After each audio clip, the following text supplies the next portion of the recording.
ಮಾದರಿ ಅನುಸರಿಸ್ತಾರೆ ಸರ್ ಸಿದ್ದರಾಮಯ್ಯ ಅವರು. ನನ್ನ ಮಾದರಿ ಅಂದರೆ ಯಡಿಯೂರಪ್ಪ ಅವರು ತಮ್ಗೆ ಬೇಕಾದ್ರೆ ಸ್ಥಾನ ಬಿಟ್ಕೊಟ್ಟಿಲ್ಲ ಆ ಥರ. ಗೊತ್ತಿಲ್ಲ ನನಗೆ, ಅದಕ್ಕೆ ಹೇಳ್ತಿರೋದು ನಾನು. ಬಿಜೆಪಿ ಮಾದರಿ ಅಲ್ಲಲ್ಲ, ಅವ್ರು ನಿಮ್ಮ ಮಾದರಿ ನೀವು ನಂದೇರೋ ಕೇಳ್ತೀನಪ್ಪ ಅಂದ್ಕೊಂಡಂಗೆ. ಪೂರ್ವಾಶ್ರಮ ಗೊತ್ತಿಲ್ಲ ನನಗೆ. ಅದಕ್ಕೋಸ್ಕರ ನಮ್ಮ ಪಕ್ಷದಲ್ಲಿರೋಂಥ ಯಡಿಯೂರಪ್ಪನವರು ಕೇಂದ್ರ ನಾಯಕರು ಮಾತು ಕೇಳಿದ್ರು, ರಾಜೀನಾಮೆ ಕೊಟ್ಟರು.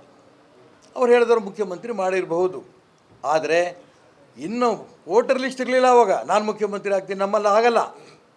ಕೇಂದ್ರ ನಾಯಕರು ಇಂಥವ್ರು ಮುಖ್ಯಮಂತ್ರಿ ಅಂದ ತಕ್ಷಣ ಉಳಿದವರೆಲ್ಲ ಹೊಂದ್ಕೊಂಡ್ರು, ಮುಂದುವರೆದ್ರು. ಕಾಂಗ್ರೆಸ್ಸಿನ ನಾಯಕರ ಮಾತೇ ಕಾಂಗ್ರೆಸ್ ಶಾಸಕರುಗಳು ಕೇಳಲ್ಲ. ಹಾಗಾಗಿ ಜಡ್ಜ್ಮೆಂಟ್ ಮೇಲೆ ಕರ್ನಾಟಕ ರಾಜ್ಯದ ಬರೀ ಆಡಳಿತ ಪಕ್ಷ ಅಲ್ಲ, ಕಾಂಗ್ರೆಸ್ ಪಕ್ಷದ ಭವಿಷ್ಯ. ಯಾಕಂದರೆ ಇಡೀ ದೇಶಕ್ಕೆ ದುಡ್ಡು ಕೊಡುತ್ತಾ ಇರೋಂಥ ಪಾರ್ಟಿ ಇವತ್ತು ಕಾಂಗ್ರೆಸ್. ಕರ್ನಾಟಕ ರಾಜ್ಯದ ಕಾಂಗ್ರೆಸ್ ಮಾತ್ರ ಇಲ್ಲೇ ಆಡಳಿತ. ಸಿದ್ದರಾಮಯ್ಯ ಸರ್ಕಾರ ಎಲ್ಲ ಕಡೆಯೂ ಚುನಾವಣೆಗೆ ದುಡ್ಡು ಕೊಟ್ಟಿದೆ, ದಿನ ಬರ್ತಾಯಿದೆ. ತೆಲಂಗಾಣಕ್ಕೆ ಕೊಟ್ಟರು, ಅಲ್ಲಿ ಕಳಿಸ್ರು, ಇಲ್ಲಿ ಕಳಿಸ್ರು, ತುಕಾರಾಮ್ ಕೊಟ್ಟರು ಅಂತ ಬರ್ತಾಯಿದೆ, ಬರ್ತಾಯಿದೆ. ಅದಕ್ಕೆ ನಾನು ಹೇಳ್ತಾ ಇರೋದು, ಈ ಸಿದ್ದರಾಮಯ್ಯನವರು ರಾಜೀನಾಮೆ ಕೊಟ್ಟು ಕಾಂಗ್ರೆಸ್ ಸರ್ಕಾರ ಹೋದರೆ ಕರ್ನಾಟಕ ರಾಜ್ಯದಲ್ಲಿ ಕಾಂಗ್ರೆಸ್ ಪಕ್ಷ ಮುಚ್ಚುತ್ತೆ ಅಷ್ಟೇ ಅಲ್ಲ, ದೇಶದಲ್ಲಿರುವಂಥ ಕಾಂಗ್ರೆಸ್ ಪಕ್ಷಕ್ಕೆ ತೊಂದರೆ ಆಗುತ್ತೆ, ಮುಚ್ಚೋಗುತ್ತೆ. ಹೈಕಮಾಂಡ್ ಹೇಳಿದ್ರೆ ಕಾಂಗ್ರೆಸ್ ನಾಯಕರು ಕೇಳ್ತಾ ಇಲ್ಲ. ನಿಮ್ಮ ಪೂರ್ವಾಶ್ರಮ ಪಕ್ಷದಲ್ಲೂ ಸಹಿತ ಕೆಲವರು ಬೇಡ ಮಾತಾಡಬಾರ್ದು, ಶಿಸ್ತು ಕ್ರಮ ತಗೊಳ್ತು ಅಂದ್ರು ಮಾತಾಡ್ತಾ ಇದ್ದಾರೆ. ಅಲ್ಲಿ ಹೈಕಮಾಂಡ್ ವೀಕ್ ಇದೆಯಾ? ವೀಕ್ ಇಲ್ಲ. ಹೈಕಮಾಂಡ್ಗೆ ಅದು ಅಪೇಕ್ಷೆ ಇತ್ತು ಅಂತ ನಾನು ಭಾವಿಸ್ತೀನಿ. ಯಾಕೆಂದರೆ 6 ತಿಂಗಳು ಖಾಲಿ ಇತ್ತು ಅಧ್ಯಕ್ಷ ಸ್ಥಾನ. ನಮ್ಮ ರಾಜ್ಯದ ಇತಿಹಾಸದಲ್ಲಿ ಬರೀ ಬಿ ಜೆ ಪಿ ಅಲ್ಲ, ಕಾಂಗ್ರೆಸ್ಸು, JDS ಯಾವುದೇ ಪಕ್ಷದಲ್ಲಿ 6 ತಿಂಗಳು ಖಾಲಿ ಇರೋಕ್ಕೆ ಸಾಧ್ಯ ಇಲ್ಲ. ಏನು ಮೋಡಿ ಆಯಿತೋ ಗೊತ್ತಿಲ್ಲ, ಯಡಿಯೂರಪ್ಪನವರು ಅವ್ರ ಮಕ್ಕಳು 6 ತಿಂಗಳು ಕಾದು, ಯಡಿಯೂರಪ್ಪ ಕೇಂದ್ರ ಚುನಾವಣಾ ಸಮಿತಿ ಸದಸ್ಯರು, ಅವ್ರ ಮಗ MP ರಾಘವೇಂದ್ರ, ಇನ್ನೊಬ್ಬ ಮಗ MLA ವಿಜೇಂದ್ರ, 6 ತಿಂಗಳಾದಮೇಲೆ ಕಾದು ಕಾದು ಕಾದು ಯಾರೂ ಇರಲಿಲ್ವಾ, ಏನೋ ಮೋಡಿ ಮಾಡಿ ಅವ್ರ ಅಧ್ಯಕ್ಷ ಮಾಡ್ಕೊಂಬಂದಿದ್ದಾರೆ. ಇದು ಬಹಳ ದಿನ ಇರಲ್ಲ. ಅವತ್ತಿಂದ ನಾನು ಈ ಒಂದು ಕುಟುಂಬದ ರಾಜಕಾರಣ ಬೇಡ ಅಂತ ಅಂದ್ಕೊಂಡು ನರೇಂದ್ರ ಮೋದಿ ದೇಶದಲ್ಲಿ ಹೋರಾಟ ಮಾಡ್ತಿದ್ದಾರೆ. ಹಾಗಾದರೆ ಕರ್ನಾಟಕ ರಾಜ್ಯ ಮೋದಿಯ ಅಪೇಕ್ಷೆಯ ವಿರುದ್ಧವಾಗಿದೆ. ಆ ರಾಜ್ಯದ BJP ಕುಟುಂಬ ರಾಜಕಾರಣದಿಂದ ಯಾಕೆ ಹೊರಗೆ ತರಬೇಕು ಅನ್ನೋಂಥ ಮೋದಿ ಅಪೇಕ್ಷೆ ತಕ್ಕಂತೆ ನಾನು ಚುನಾವಣೆ ಸ್ಪರ್ಧೆ ಮಾಡಿದ್ದೆ. ಹೊಂದಾಣಿಕೆ ರಾಜಕಾರಣ. ನಾನು ಹೇಳಿದೆ ಚುನಾವಣೆ ಸ್ಪರ್ಧೆ ಮಾಡ್ಬೇಕಾದ್ರೆ ಕಾಂಗ್ರೆಸ್ಸು ಯಡಿಯೂರಪ್ಪನವ್ರ ಪಕ್ಷ ಹೊಂದಾಣಿಕೆ ಮಾಡ್ಕೊಂಡಿದ್ದಾರೆ ಶಿಕಾರಿಪುರದಲ್ಲಿ, ಇಲ್ಲ ಅಂದರು. ನಾನು ಹೇಳಿದ್ದಲ್ಲ, ಸ್ವತಃ DK ಶಿವಕುಮಾರ್ ಬಹಿರಂಗವಾಗಿ ಹೇಳಿದರು, ನನ್ನ ಭಿಕ್ಷೆಯಿಂದ, ನಮ್ಮ ಪಕ್ಷದ ಭಿಕ್ಷೆಯಿಂದ ನೀನು MLA ಆಗಿದೆಯಾ ಅಂತ ರಾಜ್ಯ BJP ಅಧ್ಯಕ್ಷನಿಗೆ ಹೇಳಿದಾಗ, ಸಾಧ್ಯನೇ ಇಲ್ಲ ನಾನು ಹೊಂದಾಣಿಕೆ ಮಾಡ್ಕೊಂಡಿಲ್ಲ ಅಂತ ಒಂದು ಮಾತು ಹೇಳಿದ್ರೆ ಹೇಳ್ಬೋಯಿತ್ತಲ್ವ. ಇಲ್ಲ ಅಂತ ಅವ್ರು ಹೊಂದಾಣಿಕೆ ಮಾಡ್ಕೊಂಡಿರೋದು ಹೌದು, ಸಾರ್ವಜನಿಕ ದೃಷ್ಟಿಯಿಂದಾರ ಹೇಳ್ಕೋಬೇಕಿತ್ತು. ಆತ್ಮಸಾಕ್ಷಿ ಒಪ್ಪತ್ತಾರೆ, ಅವರು ಆತ್ಮಸಾಕ್ಷಿನೇ ಇಲ್ಲ, ಹೇಳಬೇಕಿತ್ತು ಅವರು. ನಾನು ಹೊಂದಾಣಿಕೆ ಮಾಡ್ಕೊಂಡಿಲ್ಲ, DK ಶಿವಕುಮಾರ್ ಹೇಳ್ತಿರೋದು ಸುಳ್ಳು ಅಂತ ಹೇಳಿದ್ದರೆ ಬಹಳ ಜನ ಸ್ವಲ್ಪ ನಂಬುತ್ತಿದ್ರೇನೋ. ನಾನು ಆತ್ಮಸಾಕ್ಷಿ DK ಶಿವಕುಮಾರ್ಗೆ ಇದ್ಯಾಕೆ ಹೇಳೋಕ್ಕೆ ಇಷ್ಟಪಡ್ತೀನಿ. ಯಾವ ಲೆಕ್ಕದಲ್ಲಿ ನೀವು ಹೊಂದಾಣಿಕೆ ಮಾಡ್ಕೊಂಡ್ರೆ ಹಾಗಾರೆ ಕಾಂಗ್ರೆಸ್ ಪಕ್ಷದಲ್ಲಿಂಥ ಕಾರ್ಯಕರ್ತರು ದ್ರೋಹ ಮಾಡಿದ್ದು ನೀನೇ ಒಪ್ಕೊಂಡಂಗೆ ಆಯ್ತಲ್ಲ. ಇಲ್ಲ, ಯಡಿಯೂರಪ್ಪನವರು ಅವ್ರ ಮಕ್ಕಳು BJP ದ್ರೋಹ ಮಾಡಿದ್ರು, DK ಶಿವಕುಮಾರು ನಾನು ದ್ರೋಹ ಮಾಡಿದ್ದು ಬಹಿರಂಗವಾಗಿ ಹೇಳ್ಕೊಂಡಿದ್ದೇನೆ, ಅವರು ಒಪ್ಕೊಂಡ್ರು. ನಮ್ಮ ಭಿಕ್ಷೆಯಿಂದ ವಿಜೇಂದ್ರ ಗೆದ್ದಿದ್ದು. ಈ ಹೊಂದಾಣಿಕೆ ರಾಜಕೀಯ ಬೇಡ ಅನ್ನೋ ಉದ್ದೇಶಕ್ಕೇ ಅರ್ಥ ಆಗಬೇಕು ಅನ್ನೋದಕ್ಕೆ ನಾನು ಚುನಾವಣೆ ಸ್ಪರ್ಧೆ ಮಾಡಿದೆ. ಕೇಂದ್ರ ನಾಯಕರು ಅರ್ಥ ಆಗಬೇಕು, ರಾಜ್ಯ ನಾಯಕರಿಗೂ ಅರ್ಥ ಆಗಬೇಕು. ಹೊಂದಾಣಿಕೆ ರಾಜಕೀಯ ವಿರುದ್ಧ, ಅದೇ ರೀತಿ ಕುಟುಂಬ ರಾಜಕಾರಣ ಮುಕ್ತ ಆಗಬೇಕು ಪಕ್ಷ ಅನ್ನೋದ್ರಿಂದ. ಮೂರನೇದು, ತಮ್ಮ ಸ್ವಜನ ಪಕ್ಷಪಾತ, ತನ್ನ ಸುತ್ತಮುತ್ತಲು ಯಾರು ಇರ್ತಾರೋ ಅವರಿಗೆ ಅವಕಾಶಗಳು. ಹಿಂದುತ್ವವಾದ CT ರವಿ ಬೇಡ, ಯತ್ನಾಳ್ ಬೇಡ, ನಮ್ಮ ಉತ್ತರ ಕನ್ನಡದ ಪ್ರತಾಪ್ ಸಿಂಹ ಬೇಡ, ಅನಂತಕುಮಾರ್ ಹೆಗಡೆ ಬೇಡ. ಯಾಕೆ? ಇವರೆಲ್ಲ ಹಿಂದುತ್ವವಾದಿಗಳು. ತನ್ನ ಸುತ್ತಮುತ್ತಲು ಯಾರು ಗಿರ್ಗಿಟ್ ಹೊಡಿತಿರ್ತಾರಲ್ಲ, ಜೈಕಾರ ಆಗ್ತಿರ್ತಾರಲ್ಲ, ಅಂಥವರೇ ಬೇಕು. ಇದ್ರ ವಿರುದ್ಧ ನಾನು ಹೋರಾಟ. ಇದರಿಂದ ವೈಯಕ್ತಿಕವಾಗಿ ನನಗೆ ತೊಂದರೆ ಆಗಿರ್ಬೋದು. ಅನೇಕರು ಹೇಳಿದ್ರು ನಿಮ್ಮ ಮಗನಿಗೂ ತೊಂದರೆ ಆಗಿಬಿಡ್ತಲ್ರಿ ಭವಿಷ್ಯದಲ್ಲಿ. ಆಗಲಿ, ಸಾಮಾನ್ಯ ಕೂಲಿ ಮಾಡ್ತಾ ಇದ್ದ ಹೆಣ್ಮಗಳು ಮಗ ನಾನು, ಅಡಿಕೆ ಆರ್ಸ ಕೂಲಿ ಮಾಡೋದು ಹೆಣ್ಮಗಳು ಮಗ ನಾನು.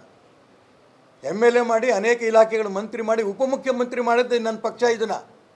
ಇದು ಋಣ ತೀರಿಸಬೇಕು ಅನ್ನೋದಕ್ಕೋಸ್ಕರನೇ ರಾಜ್ಯದ ದೇಶದ ನಾಯಕರು ಅರ್ಥ ಆಗಲಿ ಅಂತ ಚುನಾವಣೆಗೆ ಸ್ಪರ್ಧೆ ಮಾಡಿದ್ದು. ಗೊತ್ತಿತ್ತು ನಂಗೆ ತೊಂದರೆ ಆಗುತ್ತೆ ಅಂತ. ಆಗ್ತಾಯಿದೆ, ಆಗಲಿ, ಅನುಭವಿಸ್ತೀನಿ. ನನ್ನ ಪಕ್ಷ ರಿಪೇರಿ ಆದರೆ ಸಾಕು, ವೈಯಕ್ತಿಕ ನನಗೆ ತೊಂದರೆ ಆದರೂ ನನಗೇನು ಬೇಜಾರಿದೆ. ಪಕ್ಷ ರಿಪೇರಿ ಮಾಡ್ಬೇಕಂತೀರಿ ಸರ್, ಆದ್ರೆ ರಾಜ್ಯ ಬಿಜೆಪಿ ಅಂದ್ರೆ ಯಡಿಯೂರಪ್ಪ ಮಕ್ಕಳು, ಲಿಂಗಾಯತರ ನಾಯಕರು ಅಂದ್ರೆ ಯಡಿಯೂರಪ್ಪ ಅಂತ ಬಿಂಬಿಸಲಾಗ್ತಿದೆ. ಇದು ಸತ್ಯ ತಾನೇ. ಬಿ ಜೆ ಪಿ ಬಿಟ್ಟರೆ ಯಡಿಯೂರಪ್ಪ ಇಲ್ಲ ಅನ್ನೋಂಥ ಮಾತಲ್ಲ, ಯಡಿಯೂರಪ್ಪ ಬಿಟ್ಟರೆ ಬಿ ಜೆ ಪಿ ಇಲ್ಲ ಅನ್ನೋಂಥ ತಂದುಬಿಟ್ಟಿದ್ದಾರೆ.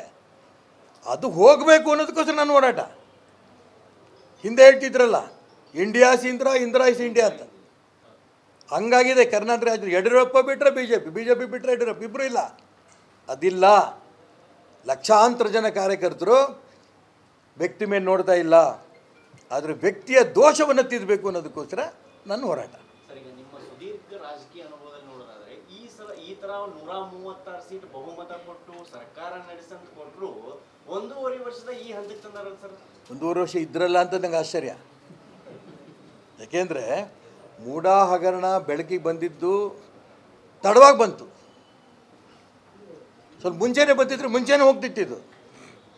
ಮತ್ತು ಪ್ರಾರಂಭದಲ್ಲೇನು ನಾನೇನು ತಪ್ಪು ಮಾಡಿಲ್ಲ, ಅದೇ ಧ್ವನಿ, ಕಪ್ಪು ಚುಕ್ಕೆ ಇಲ್ಲ, ಮೈ ತುಂಬ ಕಪ್ಪೆ.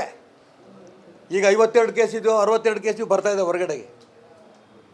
ನಾನು ಅದಕ್ಕೋಸ್ಕರ ಹೇಳೋಕ್ಕೆ ಇಷ್ಟಪಡ್ತಾ ಇರೋದು, ಘೋಷಣೆ ಒಂದು, ನಡ್ಕೊಳ್ತಿರೋಂಥ ರೂಪ ಇನ್ನೊಂದು.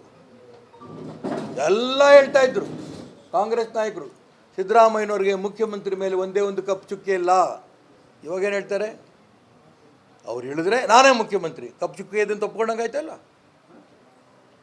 ಅದಕ್ಕೆ ನಾನು ಹೇಳ್ತಾ ಇರೋದು, ಕಾಂಗ್ರೆಸ್ ಪಕ್ಷವೇ ದೇಶದಲ್ಲಿ ಭ್ರಷ್ಟಾಚಾರದಲ್ಲಿ ನಾನು ಬದುಕಿರೋದು, ಭ್ರಷ್ಟಾಚಾರ ಮುಂದುವರಿತಾ ಇರೋದು.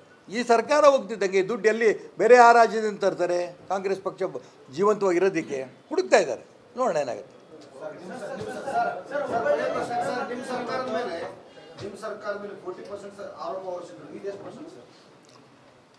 ಸುಮ್ಮನೆ ನಾನು ಏನೋ ಹೇಳೋಕ್ಕೆ ಇಷ್ಟಪಡೋದಿಲ್ಲ.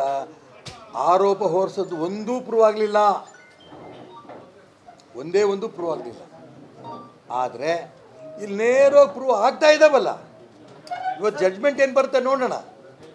ಈಗಾಗಲೇ ಬಹಿರಂಗ ಆಗೋಗಿದೆ, ಕಾಂಗ್ರೆಸ್ ಪಕ್ಷ ರಾಜ್ಯದಲ್ಲಿ ಭ್ರಷ್ಟಾಚಾರದ ಪಕ್ಷ ತೀರ್ಮಾನ ಆಗೋಗಿದೆ. ಈ ಜಡ್ಜ್ಮೆಂಟ್ ಒಂದು ಬರಬೇಕು, ಕಾಯ್ತಾ ಇದ್ದಾರೆ.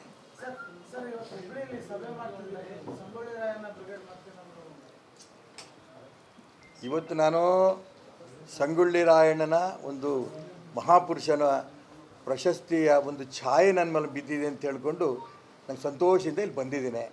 ನಮ್ಮ ಅನೇಕ ಕಾರ್ಯಕರ್ತರು, ನಾನು ಇಡೀ ರಾಜ್ಯದಲ್ಲಿ ಪ್ರವಾಸ ಮಾಡ್ತಾ ಇರೋಂಥ ಸಂದರ್ಭದಲ್ಲಿ ಸಂಗೊಳ್ಳಿ ರಾಯಣ್ಣ ಬ್ರಿಗೇಡ್ ಮಾಡಿ ಮಾಡಿ ಮಾಡಿ ಅಂತ ಇದ್ದಾರೆ.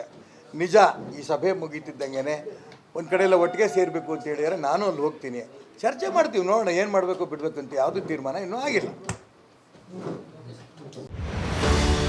ಕನ್ನಡ ಮಾಧ್ಯಮ ಲೋಕದಲ್ಲಿ ಒಂದು ಹಿಸ್ಟಾರಿಕ್ ಕಾರ್ಯಕ್ರಮ.